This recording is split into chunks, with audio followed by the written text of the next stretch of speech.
Well, it's a very interesting 13-month ratio, but there again, 13 months will go down to 4 weeks per month. So therefore, employers might say, ooh, we'll only give you 4 weeks worth for the 13 months, which breaks out about the same.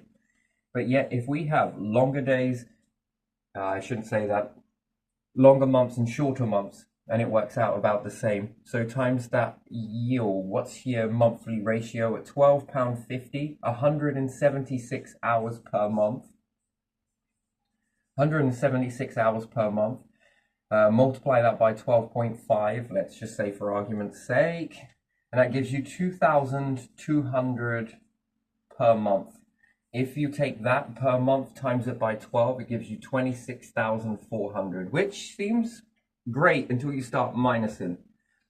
However, if you did it by the 13 and you take the longest paid day in a month that we already have under the current calendar and use that as a baseline, the 2,200, rather than doing it by 12, you do it by 13. That gives you 28,600. Now, here's the interesting thing. You would think that that wouldn't help society. In fact, it would, especially in lots of different times. So just to think about that as an extra payment per month, per year. So you get basically a month extra on your calendar, your new way of paying it.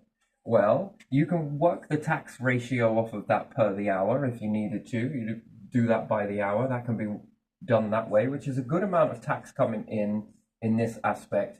If you've got your central tax, it's enough to pay that too. And what's more, it's enough to pay for most of your rent, at least most. And there should be caps done on housing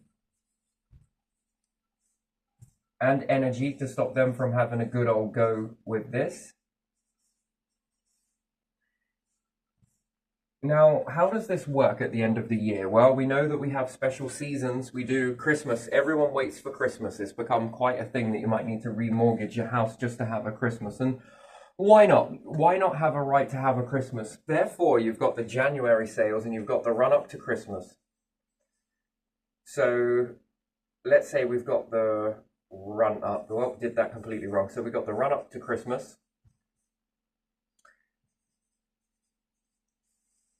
And you do have this extra payment coming in, which people would like that, and they would probably utilize that to spend it on Christmas, and why not? Which means that they get into the high streets, the shops.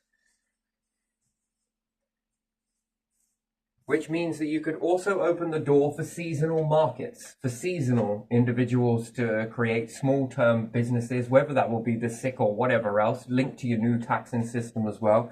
You get seasonal shops that really come alive in the winter. And people will want to spend, perhaps, which is good because it puts back in, you've got this tax system on what they sell. That's a wonderful thing on what they earn. I mean, it's not only helping the pocket, it's helping the pot, but it's most of these need capping, especially the rent, because if not, they'll increase the rent and say that these things will go up. I don't know about that. There's £25 per month is too much. It's okay if you're sitting on bars and bars of gold. That would probably work out pretty nicely. But in the real world, that is way too much. And then that begins to push the rent up. And then it begins to break the backs of people who are working even more so. Yeah, I think that we've come in such a time of greed. Uh, and yes, it may be upping the profit in a particular company, but that company is not upping your nation's value. These companies are getting richer and richer, and quite quickly so. And I think it's getting a little bit out of hand. If you carry on with this trend, it's gonna go bust before you know it. And via not capping this, it puts tax in jeopardy. Because after all, the tax is not a bad thing. If it is used correctly, it is a very good thing. If it isn't, it's a very bad thing. Plus, there could be new hospitals built with that as well.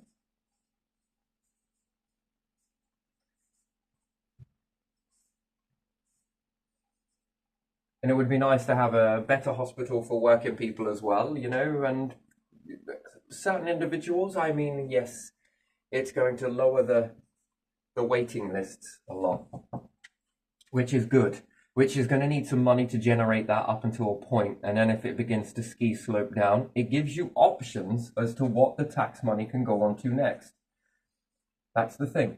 We can either lower the taxes, you can say, to people, which they'd look at and think, okay, or we could put it into this good project that is going to guarantee the kids we're not going to miss it if it all balls up. It's a very big project, blah, blah, blah, blah. It'll only cost this much over this amount of time. This is what we will make to do. And then people will really get a feel for that. Oh, this is going to be beneficial. This is pretty, yeah, all right, we'll do that. And then it makes people a bit more interested in that. It needs a buffer zone. It can't go any lower than something. So if you are going to lower the tax because, I don't know, let's say the waiting lists are down and there isn't that much. If it does begin to drop, not all the way to zero, because it's still going to need to function. However, people will have to know by the risk that if that begins to drop down and there is an emergency or something happens and the lists start building back up again, that will have to resume. That's what causes the sort of problem, the dipping and rising and dipping and rising and dipping and rising. Or you continue paying at that same ratio, but it goes into another project, which then starts to benefit the people in the area, everybody. It might not make anything for free, but what it will do is it will bring down the costs, importing or whatever else it may be. It could then end up making better jobs, get better resources, this, that, and the other. All of this just by changing the system, just slightly tweaking it. I think this makes a lot of people happy. And any new companies, if they're built from the tax pot, it will also need capping. And I think that some people realistically that have been at the receiving end of that would be more likely to enter into a company that has a ceiling at least.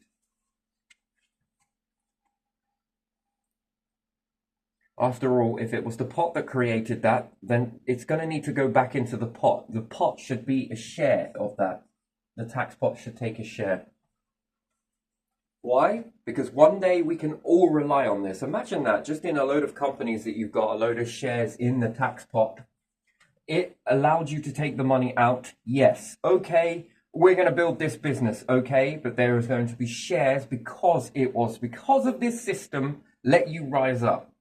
Therefore, the shares come back into this. Ain't no need in being greedy. You can try doing it your way or have this supported and supporting you along the journey. And then that's good for the people because then there's more revenue coming in. More float. What to do with this stuff? Well, it's to keep building with it, isn't it? Life, sure as shit, is not going to get any easier. It's going to get more complex and more expensive. The more you have boiling into this pot, the more overflow you have, and then the more opportunities that you have going forwards.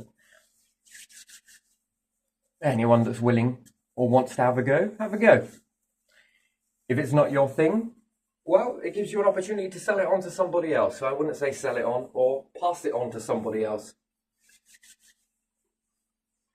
Yeah, I think that would be a better thing to put it back into the tax pot. Me personally, I'd put it all back into the tax pot and then take a wage from that. And therefore the tax pot is the one that keeps on growing. Now, whether that is a business that starts this way and becomes a trust fund, the trust fund pot that it keeps on filling into, you build a company, rather than the CEO, the pot becomes the CEO, can't be touched. The money begins to fill in to this. Nice, as it so often does. And then you, the person, will have a wage from that if you are the inventor of this company. And as this money keeps on increasing, how do people take from out of that pot? Well, they apply for it. What do they need it for? What do they plan to do with it? This, and this? Okay, then. Go on, then. Or maybe not. That sounds a little dangerous. I mean, but there again, it does get someone to play all of this sort of stuff. But imagine if somebody else does this same process and keeps adding to the pot. You know, you don't find leprechauns at the end of a rainbow. No, you make them. This is the way you make them. This begins to explode so much so. It's like the lottery. Everyone does the lottery, don't they? And the cash begins to stack and then it goes on to be in the winnings. Some of it's taken in to keep the system going. I think that's a very good pot. I think that's a good way to do things. Because then it gives opportunity. The money is there. Okay, what else is there? It could be a resource pot instead. You can then start to fill up with resources. What do you need? This, and this.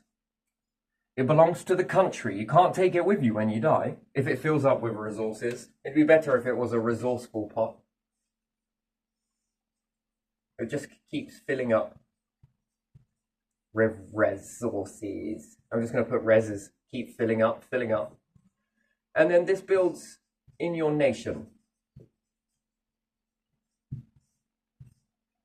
If people have an idea with those resources, depending on what it is, does it make money? Perhaps it does. Perhaps people want to buy it. And again, it goes back into putting into here. You get a wage, a company, little bit of notoriety. Yes, you get a good fucking wage. Don't get me wrong. You got enough to buy a luxurious house somewhere. No doubt, because it's off the backbone while that's continuing.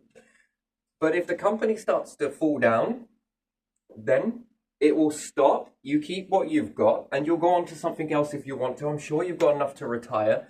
But the main bulk of it stays into giving somebody else an opportunity who will come after you. And all of the resources that have been collected because of that, well, we go into the pot and somebody else looks at it when they grow up, your kids, somebody else's kids, and go, I want to make this. And because you did that selflessly, they've got all of the opportunities to continue that on. I think that makes a bit of a better world. And it can start with just a simple little tweak of a calendar, upping of a wage. Doesn't even have to have the calendar tweaked. But you go from this to this. And if it's done at the right ratio, well, December will become quite the thing. People will aim for December, perhaps. And then maybe people will aim for holiday events and whatever else. And then maybe people want to come here and see that sort of thing. Okay, not everybody loves Christmas. Call it whatever you want. If you've got your different belief systems, then do something different at those particular times of the year or when it's your turn for the time of the year. You can do some weird and wonderful stuff. We all do. Get creative. Yes. This gives opportunity for many people who wouldn't actually see an opportunity because they're scared of this thing taking a risk. And I understand where people come from in that aspect. So we're going to make this almost as risk-free as possible. If it all collapses and it all falls down and it's just not for you, can we take... Yeah, of course. Somebody else was really... No, go for it. You letting go means that you might gain something later on. You kick-started the idea for someone else and you got them on your feet and your turn will come. Perhaps it wasn't for you.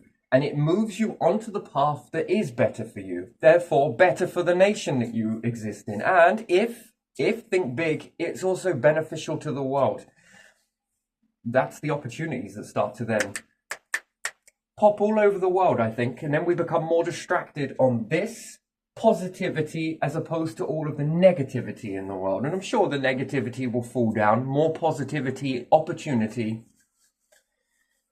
Yeah. And a bit more of a better world. Wouldn't it be nice to have more people shoulder to shoulder with all of these opportunities together? That's more potential for relationships, this, that, and the other. And a bit more of a better nation for us all to exist in. So anyway, I'm just going to keep this one short and sweet. But there you are. Do with that what you will. But it benefits the working class the most in this way. And you will also be doing a hell of a public service.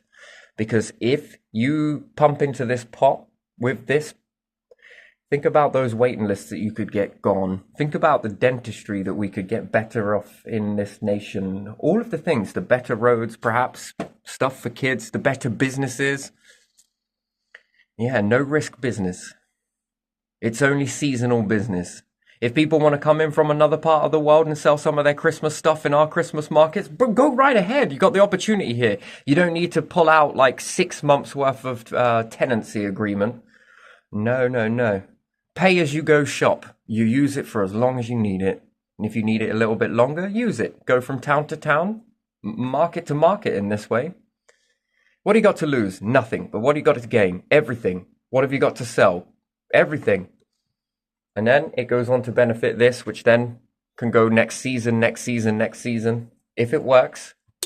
And it gives people opportunity who would not usually have an opportunity. And some of it will stick in society, and some of it will not. And therefore, they at least had a go, but the ones that stick, do we need that in our society? And if the answer is yes, would we have found that in our society if we didn't make this new process? And the answer would be no.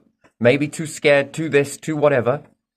Yeah, we understand. Fears are very realistic. But what we're doing is creating a world where we can eliminate that fear as much as possible. Why? Because this can be a gift that goes on giving, whether in our generation or the next. Be ahead of the curve. Never accelerating with it. No, that gets an arduous. No, we want to be ahead of that. Allow the line to meet us. Talent's everywhere.